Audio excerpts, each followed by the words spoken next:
And so then it forced you really to just take a step back and basically throw all of the plans that you had out the window. I know some people were like, let's continue on with the way we were going to market, but I really had to take a step back and stop doing some things. Part of the job involves on-site activations. So with COVID, couldn't definitely do on-site activations. And so that had to be paused and we had to figure out another way of going to business. And then I would also say my world was changed a little bit when we had the murder of George Floyd. Reason being is because I'm responsible for multicultural marketing, and that affects our consumers, but also in the way that we engage with our employees. And so that kind of shifted the way that we would go about and the tone that that McDonald's would put forward. And then personally, just trying to, like everybody else, deal with some of the how do you navigate from working from home. So going through all of Yeah, that. absolutely. Absolutely. I mean, speaking of taking a stand, I mean, you said originally like you were looking to really take a stand and move the culture forward, and I think that you have done that. And I think that I would love to just hear from you what it was like when McDonald's decided to take a stand and to, and I know that was atypical for McDonald's, but after the murder of George Floyd, like what was that like for you?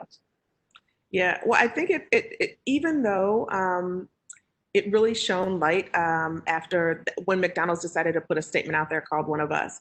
It actually, our stand actually started to happen a little bit as we went into COVID because we made a choice as a brand that we really wanted to listen to what the consumers wanted from us, and that we wanted to engage them in a different way. And one of the first things that we did was we did a program called Thank You Meals, in which we were honoring all of the first responders and giving them a free meal. It wasn't about us advertising. It was really about us as a brand saying thank you to those people who were standing up for us. So then when the next wave hits and you see what happened with George Floyd, it made it easy for us from a perspective to say we want to still have a voice and be able to say something in culture. What was hard was we wanted to make sure that we were doing it in a way that was not necessarily authentic for McDonald's, because we always want to make sure it's authentic for our brand, but it was in a way that was being respectful to our crew, to our employees, to the individuals who had been hurt during this. And we wanted to make sure that we were being respectful. And so McDonald's typically does not make a stand like that. We don't say anything. And as a company, we decided to externally say, have a campaign called One of Us. And it was basically admitting to the fact and showing that what happened to George Floyd could have happened to anyone. It could have been our customer. It could have been people who work in our restaurant. It could have been our employees. And we recognize what happened because it could have been any of us. So we wanted to make sure that we were bringing people together to say that we don't stand for basically what happened, the inequality and racism, and that that we wanted to make sure that we were standing for something that was more powerful as a brand. Yeah, that makes tons of sense. I mean, just on that point, I guess, do you have any advice for marketers that want to take a stand but be authentic? And how did you balance the authenticity piece as the McDonald's brand? Um, it's the hard conversations that you have internally as a brand, and it's about what you're willing to risk, and really owning and standing up for what your brand means. I have the wonderful opportunity of working for a young lady named Jennifer Heelan, who just joined our company, I think in February, right before the pandemic happened. But she, during this, the support that she gave all of us on the brand team, as well as our agency and the space to kind of to make a stance was phenomenal. And she said, yes is only three letters. And she said, it's really hard to say yes sometimes, but as a brand, she's like, she's proud of the fact that we said yes. And so I think it starts with having those conversations inside your company and being able to look yourself in the mirror and say when things are right or wrong, and then move forward with it.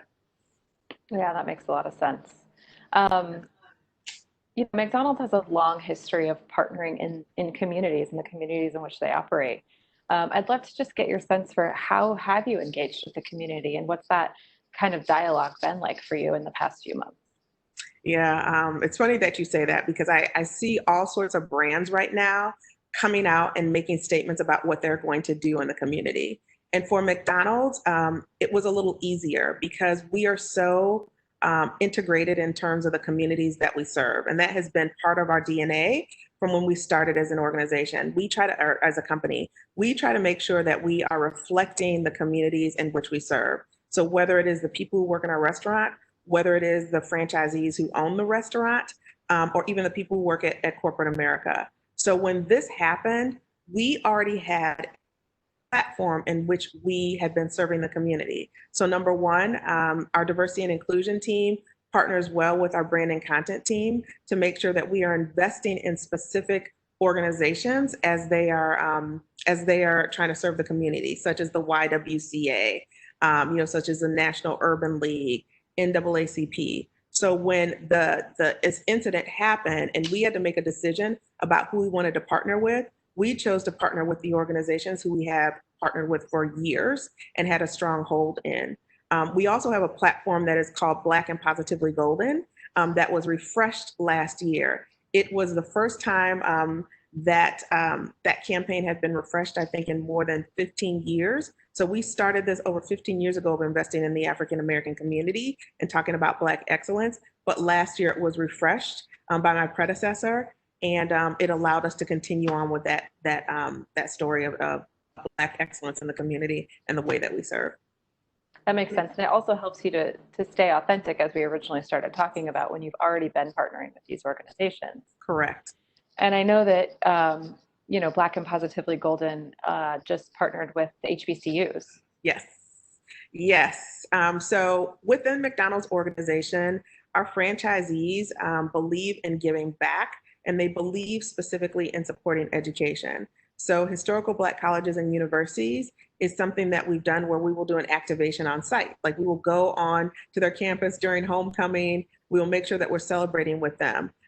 But one of the things that we also do is that we make sure that we are supporting them from a scholarship and education perspective. And so that is an initiative in terms of where we are continuing to support HBCUs and the students who are in those going to those colleges and universities with scholarships. And we will continue to do that as we move forward throughout the years. That's awesome. I'd love to hear a little bit about creative. I know that, like we kind of mentioned, you had a plan, you had your creative set for probably the year or the quarter at least, and then all hell broke loose the last few months. So what has that been like from a creative perspective? How have you pivoted? How have you worked with your agencies to really craft your messaging? Yes. So it seems like everything was towards the end of the year was starting off new and refreshed. And so we actually started working with Wyden and Kennedy out of New York as our agency of record at the beginning of this year. And so that allowed us the opportunity to really hone in on what our voice is and what it will be. Our chief marketing officer, Morgan Flatley, was very clear about she wanted us to establish what does the brand mean, voice is for McDonald's. And so as we've been going through COVID, we've had the opportunity to experiment with that. And we've had the opportunity she actually applauded us and she said, I think that we're getting very clear on what our voice is as an organization. And for us, it allowed us to start, even though creative, most people think of mass media, we were allowed to play during COVID in social media more with that, because that's where everything was focused. And so we could be more in the moment. We could be very clear and have a point of voice and a tonality in terms of what we were saying, as well as in the content that we wanted to share during COVID. We got very clear about that. And we wanted to make sure that we were focusing on, number one, providing customers with information that would help them understand if McDonald's is open and how they could access us. But then two, to also make sure that we shared stories and content in a consumer-centric way about how consumers were still starting to enjoy us, or the good that we're doing in the community as we were going through this period. Right. Did it throw your media strategy off as well? I mean, obviously your creative had to switch to be on the right tone and be in the right messaging for the time, but how did you think about media? Yes. So our media team, I think, is probably one of the best media teams out there because of the flexibility and them being nimble in terms of looking at the media that we will put forward. So yes, we got very focused on our media strategy in terms of how we would allocate media during the COVID period, but then also the specific channels that we would utilize as we were starting to engage with consumers. And it was all based upon the strategy of what was the consumer looking for at the time. Because as you can recall, when we all went into that COVID phase, everybody was consumed with TV, they were consumed with social media, but they see these lovey-dovey ads in terms of, I make the best Big Mac in the world at the time. People wanted to have Totally. information that was going to be more relevant for them. So yeah, the media Totally. team helped us with that. Yeah, I remember seeing a compilation of YouTube videos of all of the different companies and how their COVID commercials look the exact same. So Yeah. I guess there's always that concern as well. Yes. I mean, I guess how is McDonald's thought about diversity and inclusion internally? I know you have a huge external effort with your franchisees and consumers, et cetera, but how have you thought about it from an internal perspective? So we have had a long, and I'm not saying that McDonald's is perfect in any way, shape, or form, but we've had a long history of supporting diversity and inclusion. I think it was last year that we were recognized as, our Pride organization was recognized as one of the top organizations and places to work within the LGBTQ area. And so that demonstrates that we have a commitment to all of our employee business networks, and specifically a commitment to diversity and inclusion and inclusivity. What it has done is it has focused us to sharpen it.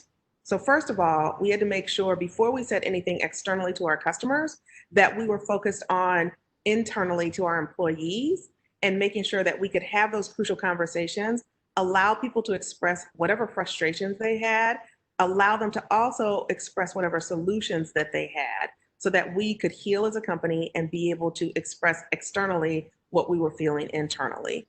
And that's what we've done as an organization. Now, what I'm proud to say is that I think for the first week or so after the George Floyd incident, every organization was focused on talk to your employees. What are we going to do? Let's listen and let's hear them. What McDonald's has done since then internally is that there have been priorities that have been set internally in terms of how we will focus on this. I was just on a call this morning where it was a global team that was looking at how will we address diversity and inclusion globally and really amplify what we're doing internally to the company. And so I'm proud to see that that is happening, that we are addressing the issues that we have, trying to identify solutions, but we're doing it on an ongoing basis and not just a one thing and stopping. Yeah, that's excellent. It's so interesting having this conversation at a global level too, because America is such a giant country and we have so many nuances. And so it's funny having the conversations globally, because in some ways people don't necessarily quite get it. And in other ways, people are completely on board. So it's just interesting hearing the nuance. But I think what happened, I know what happened within the visibility that happened around George Floyd, that it became a global issue. Because when we saw people, and McDonald's is all around the world, but when we saw people in Paris or the UK and everybody else who were actually protesting, that demonstrated that this was not just a US issue and that other countries were feeling the pain as well and were willing to speak up. Totally. I thought that was some of the most heartening social media messages I saw were all of the protests across the world. And it just felt like we were actually one world coming together, really for the second time, because first COVID and then after George Floyd. Yep. And what drew my attention to it was when we made a statement in the media on our channels, not in the media, on our channels, that talked about one of us, as I explained. We represented names of individuals who had been killed or murdered within our campaign, to use those names from each one of those families. And then we got requests globally from some of our global McDonald's partners to actually utilize that creative to tell the story in their market.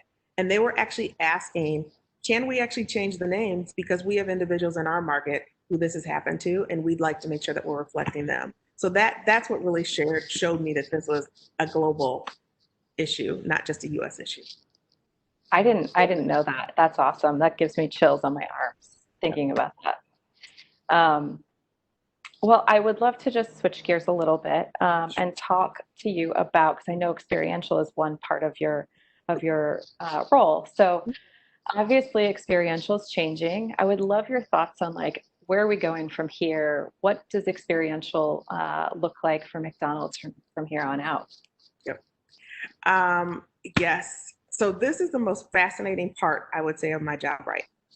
Hmm. Because as I mentioned, the way McDonald's has done experiential for years is that we will go to an event. Like we will be at Coachella, we will set up a house at Coachella, we will bring in the McRig, the McDonald's will be on, serve you food. We can't do that right now. And Hmm. even when markets start to come up, there are going to be some people who are going to say that they don't want to attend events like that anymore. So we're trying to understand and figure out what is the most authentic way for us to engage with consumers now that is still in an experiential area. So one of the areas that we will consider is how do we utilize it from an app perspective. But then there's also other ways that we can partner from a virtual, I'm going to say, entertainment or virtual media concert, et cetera, perspective. One Hmm. of the things that fascinated me at the beginning of COVID, and I don't know how many people on here saw this, was Club Quarantine, which was an event that was hosted by DJ Nice. And basically, he decided that he was a celebrity DJ, and he decided that he wanted to share music with the people because he believes that music makes, the world come together. And to see that the people who started going on to Instagram Live to his site to listen to this, and that he's crashing the Instagram site. But then you have the Michelle Obamas who popped in, or you have the Will Smiths who popped in, or the Beyoncés, demonstrated to me that consumers are craving a new way to engage. And just because we're at home by ourselves or with other individuals, it doesn't mean that we can't have experiential in a way that brings us all together virtually. Absolutely. I can't wait to see what McDonald's does with virtual experiential. It'll be Yes, interesting. yes. I'd love your thoughts because multicultural is obviously a large part of your role as well. So, do you have any advice for some of the marketers on the line on how to think about multicultural marketing? Are there things that we just start and stop doing? Yes. So what, sorry for chuckling on that one. Um, so here's the thing. Um, what I would say is that our job is to make sure that we are being respectful to the customers that we serve, and that we make sure that we need to portray them in a light that is the most authentic to who they are. And so, as marketers, we have to ask ourselves and challenge our agency partners to make sure that we are doing that. How do we make sure that we are authentically displaying the worlds of the consumers that we are attempting to serve? And we can't fake it, because anytime you fake it, customers are going to call you out on it, and they're going to know that it is not real, and they will not support you as a brand. But also, we've got to admit if we've made mistakes, learn what those mistakes are, and then be able to adjust very quickly. One of the things that we joke about internally is that when we're looking at creative, because we work with an agency of record, and then we work with agencies that are targeted to specific segments. So the Hispanic segment, or the African American segment, or the Asian segment. And we always say, don't show us creative that's supposed to go across a GCM and say, will it work for the Hispanic market, or will it work for the African American market? Because that's the wrong question to ask. We shouldn't be asking if it will work for them. We should be concentrating more on the relevancy at the beginning for all of our consumers, and for the consumers that we're trying to target, versus saying, well, will this work for them? And what can we tweak to make it work for them? Because that means we're not being authentic. That's so smart. It's such an old model too to think of it that way. Like, oh, let's jam it through and see if it works for other people. Yep. I'm so glad you said that because it's so true. Like, how do we make advertising and creative that actually connects with all people and not just the standard, man or whoever, right? Yep. Yep. Absolutely. Um, that's great. Uh, just a couple last questions, and then I think we're going to open it up for Q&A. So, do you have a favorite brand outside of McDonald's that you think has gotten it right? Ooh, a favorite brand outside of McDonald's. Um, So I will tell you what one of my favorite campaigns is, and I hate to say this because it's such, everybody's going to be like, everybody uses that brand. Um, there's something about Nike that some of the campaigns that they have done and that they continue to do really touch the heart of the consumer. And it's one of their campaigns that featured Serena Williams, and she talks about, I'll show you what crazy can do. And she goes through kind of her life and how people called her crazy and kind of what she rose up to become. And she's like, and I'll show you what. Um, that type of advertising touches the spirit of everyone, and it's not about her as an athlete. It's about her as a human, not even a woman, but a human being, and everything she's had to overcome. So there's an emotional connection in that spot that I think really resonates and that I think does well from Nike. The other company that I will tell you, when they did a spot, and it was Google, that most searched spot, and it featured Beyonce and a couple of other people. When they did that spot, there wasn't a person in the world who was not like, okay, I totally get it, Google. You were able to take what consumers do, translate it into your TV commercial, and really kind of show a difference in terms of how people were utilizing you. So I think Totally. those are good areas. Yep. Yeah, and I think that you're right. Nike is so relevant, and I think McDonald's is the same. So you sit in good company there. We're Um, trying. We're trying. I do have a couple of questions from the audience for you. Yep. How can you bring the protests we're seeing in the streets to the boardroom, especially for those at predominantly white companies? Wow, that is a good question. So right now, if you look in most boardrooms probably don't reflect the people that you would see in the street who are doing the protest. So I think that our jobs, until we all get to the boardroom, is to make sure that we are reflecting the truth in the consumers that we see, and that we're sharing that up, so that as our leadership teams are reflecting us in the boardroom, they will be able to accurately portray the consumers that they are attempting to serve. I think the worst thing that we could do right now is be silent. So we have to make sure that we're displaying, that we're speaking that truth, displaying that truth, and carrying it forward to the levels who are 1, 2, 3, or 4 levels higher than us. Totally. And I also think that the protest will happen in the boardroom because you will start to see a big shift of who's going to be reflected in that boardroom, and that voice will change. Yeah, I remember Goldman Sachs said that they were no longer going to finance companies that didn't have diversity in on the Yep. board. And I think that's genius. I mean, every company's board should reflect what America looks like. And I think that would make us all have a lot healthier organizations from the top. Yep. Totally agree. What characteristics do you look out for when recruiting people in order to form a high performing team in the work from home era? Oh, wow. Wow. I that so that so I think it's a little different when you're working from home, because typically when you're recruiting, you get to meet with people in person. So now again, you have to do that over a computer, or over the phone. And so I would say some of it is the same characteristics: people who are willing to learn, people who have a curiosity, and people who will demonstrate that they have just a basic knowledge of the business. But I also would say you've got to utilize your network a little more right now, and especially when I'm evaluating talent, I'm also looking to see how engaging you're going to be with me through a webcast or through a screen versus in person. Mhm.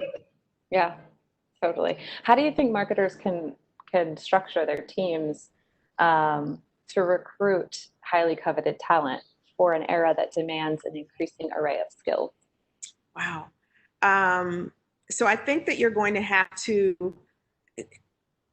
I think that we are going to have to really push ourselves at a diversity of thought in a different way. There are individuals who have grown up with laptops and with computers who are more savvy and who know about that and who are used to communicating in this way. Those may not be the strongest individuals that you can bring in your team. So how do you really push for that diversity of thought? I'm an introvert. So if I had to go through an interview right now on screen, it would be difficult for me because I truly am an introvert. So how do you make sure that you're doing that extra effort to understand what the consumer, or not the consumer, what the person is that you're trying to hire, like the behaviors and what they will bring to the table, and really just engaging them in a different way that's just beyond what they're going to see on the screen.